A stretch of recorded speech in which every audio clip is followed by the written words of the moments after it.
شوهر برای یک زن نقش خیلی کلان رو می‌بازد و زن برای یک شوهر باشد دنیای افسانه می‌سازد. ترانه بخشیده می‌شود از نام عزیزه، بخشیده به مولود شوهر مهربانش فیروز جان. امروز در خاندان ما همه هستی ما، تکیه‌گاه و پشت و پناهم شوهر مهربانم فیروز جان جشن مولود دارد. میگوید عزیزه. ما با فیروز جان طول 13 سال می شود که یک جا زندگی می کنیم، زیر یک دیوار و در تکیه با هم.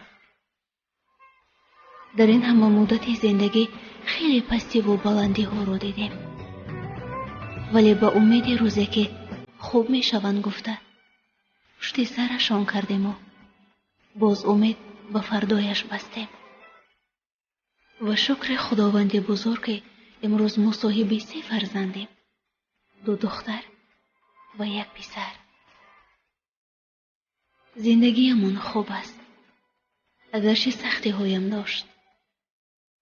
من همیشه شکر میکنم که شوهرم با ناموس و غمخوار و مهربان نسبت عائله و فرزندان خود است. قلب پاکش دنیا و زندگیش را زیبا میگرداند. همین که کنارم هست و پشت و پناه هم گشته است شکرانه میکنم. او خیلی سختی ها را پشت سر کرد و هنوز که به سن 35 سالگی قدم میگذارد اداره خانواده و نقش پدری بر دوشش افتاده است. ولی میخواهم بگویمش که ما همه کنارت هستیم و میکوشیم تا با هم اتفاق و یک جا و خوشبخت باشیم. عزیزم، جشن مولودت مبارک.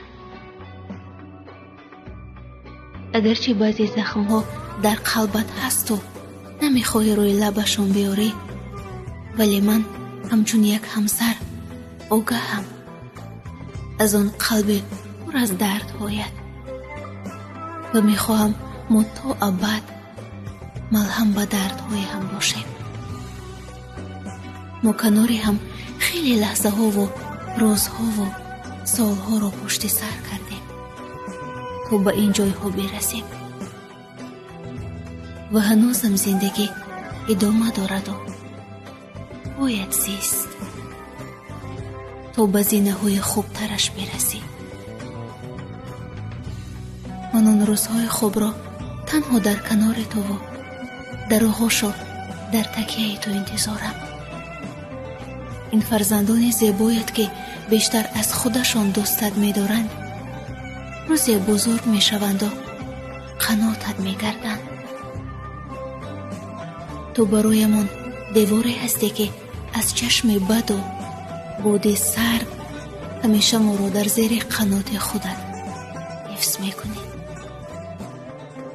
من از داشتن تو کنار خود و در زندگی خودم سپاسگزارم و همیشه شکرانه میکنم.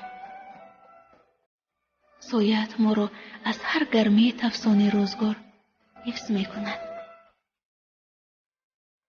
این است معنی یک زن بودن و شوهر داشتن که همیشه در محافظت یکی قرار داری.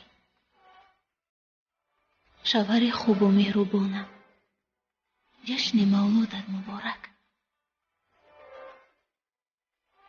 میخواهم همیشه خنده بر لب باشی تا روزگار احساس کند که نمیتواند ما رو بشکند با وجود زخم های گذاشتهش و روحش را عوض کند.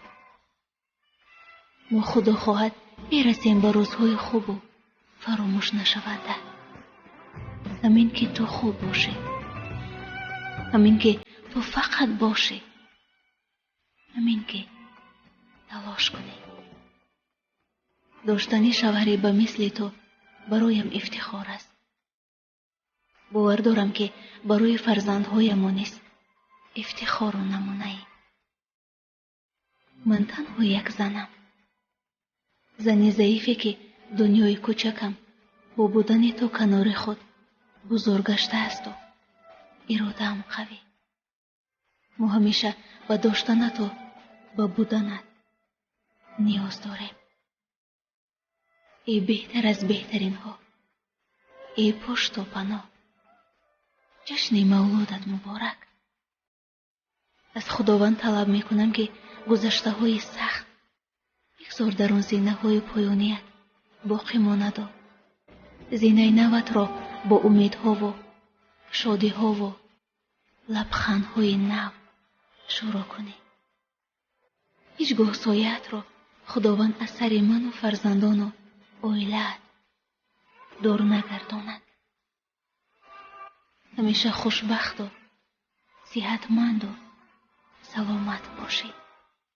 خدایا نگهبان و پشت و پناه شوهرم باش و کل خوشبختی ها را نصیبش بگردان. ای پدر خوب و شوهر مهربان، مولودت مبارک.